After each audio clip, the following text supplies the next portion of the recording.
Did you realize there are so many things to do in Fresno County? Today we're just going to be looking at District 5, which is right here, and we're only going to be looking at a small segment of roadway along 180 from Centerville all the way up to Hume Lake. We're going to be stopping at a small fruit stand. We're going to be going to the Cat Haven. We're going to Sequoia Lake, Hume Lake, and we're also going to be going to Grants Grove and finally finishing off the day at a beautiful winery. So come on, let's go enjoy some fun.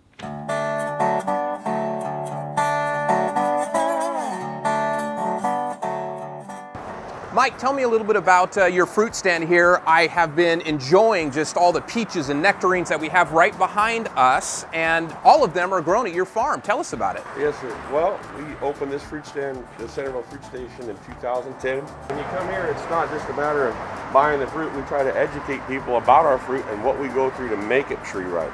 And so here, you're getting the best of the best, and even though you're paying a little bit more money, it's worth it because you get an experience that you can't have anywhere else, because these fruits are grown right here in the Central Valley, and because of our climate, they are the best in the world. That's right. Our heat that we're having right now is what brings on sugar. People, they complain about the heat, but without the heat, the 100-degree temperatures that we have right now, we wouldn't have the best fruit in the world. So that's very true. See this piece of fruit right here? Central Valley grown. That's what I'm talking about right there. Let's go to the Cat Haven.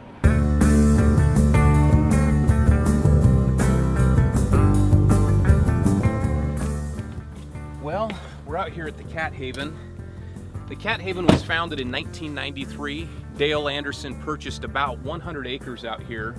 Currently, they've got about 35 cats. So the purpose of this facility is really to educate the public, because it's very important that the public knows about all the different varieties of cats that exist around the world, so they can be involved in making sure that their habitat is preserved. Come on, let's go meet Dale.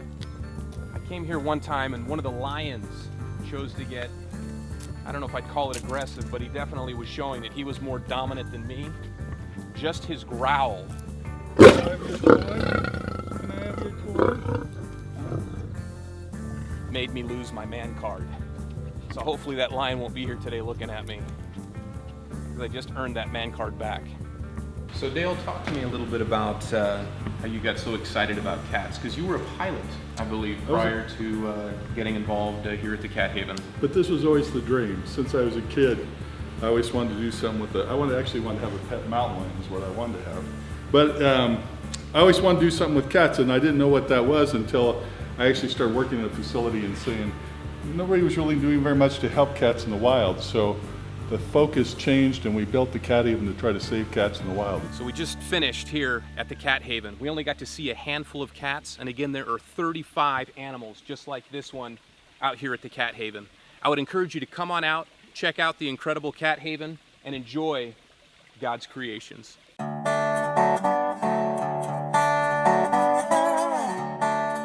We're out here at Hume Lake, and you know what? This part of Fresno County has a tremendous amount of history.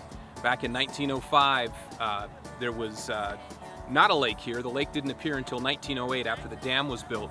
But the purpose for the dam and the purpose for the lake was to gather logs here from trees that were felled from the forests behind me. Those logs were floated down a flume that was 73 miles long that ended in the community of Sanger.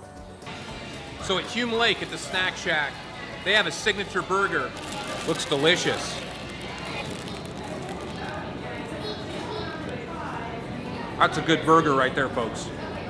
All right, we just finished up lunch. We're gonna take you out, I wanna take you out to Sandy Cove here real quick, where you can see 10 Mile Creek, which feeds into Hume Lake.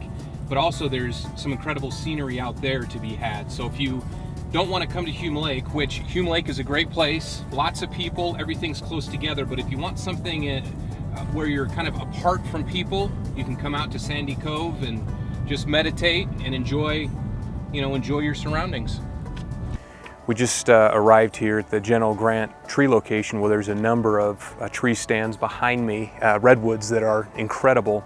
But this is stop number 4 for today. These trees are the largest in the world, and some of these trees, like the General Grant tree, which we're going to talk about here in a minute, is the second largest tree in the world. For those of you who like to save a buck, remember this: you can go to Disneyland with your family and spend well over $1,000 if you get hopper passes. You can get a season pass to the Kings Canyon National Park for 50 bucks, Come for an entire year and enjoy this every day. So behind me is one of the most well-known giant sequoias in the world. It is the General Grant tree.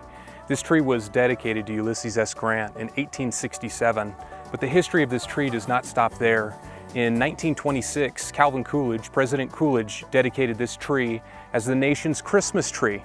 And then again in 1956, President Eisenhower dedicated this tree as a living memorial to all those men and women who lost their lives in the line of duty protecting the freedom that this country gets to enjoy. So again, one thing and one additional thing that you get to enjoy here as you travel up 180 right behind me, the General Grant tree.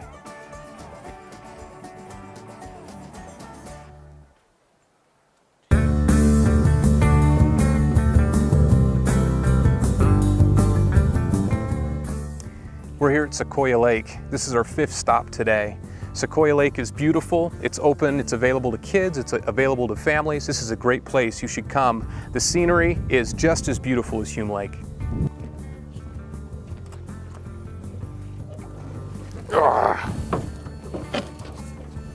You really want to catch me going in, don't you? So, for those of you who think that it's too scary to get out in a boat, this is the first time I've been in one of these, so if I can do it, you can do it.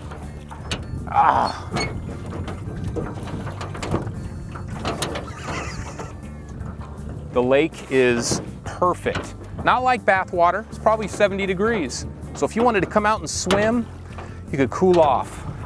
You could spend the whole day out here. Ladies and gentlemen, it's that easy. Out in the middle of the lake, few rows, we're right back here at the shore. You can do it too. One question you may have is, how many lakes are in Fresno County? The answer to that question is, I don't know, but I can tell you in eastern Fresno County alone, there are 50 named lakes. Our last stop is at Marichal Vineyards. Fresno County has about 17 different wineries, and this particular individual, this person who grows grapes, specifically grows them for wine. So it's really a hidden jewel right here in Fresno County, and I'd really like to see the wine industry grow and flourish. So here shortly we're going to get to sample some of that delicious wine.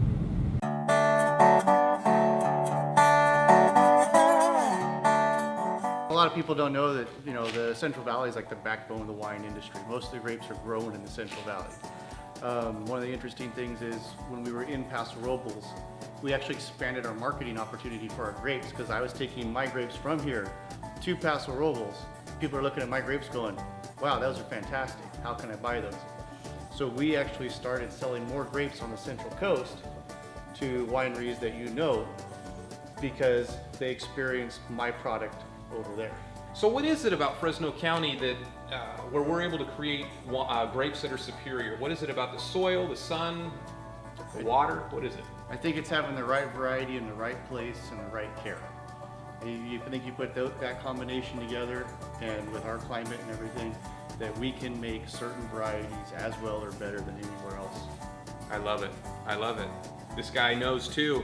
So mark my words, in 20 years, we're going to have over 300 small wineries like this right here, and we're not only going to be known as a destination place to come and enjoy the Kings Canyon National Park, but also to come and enjoy the great wine that we have right here.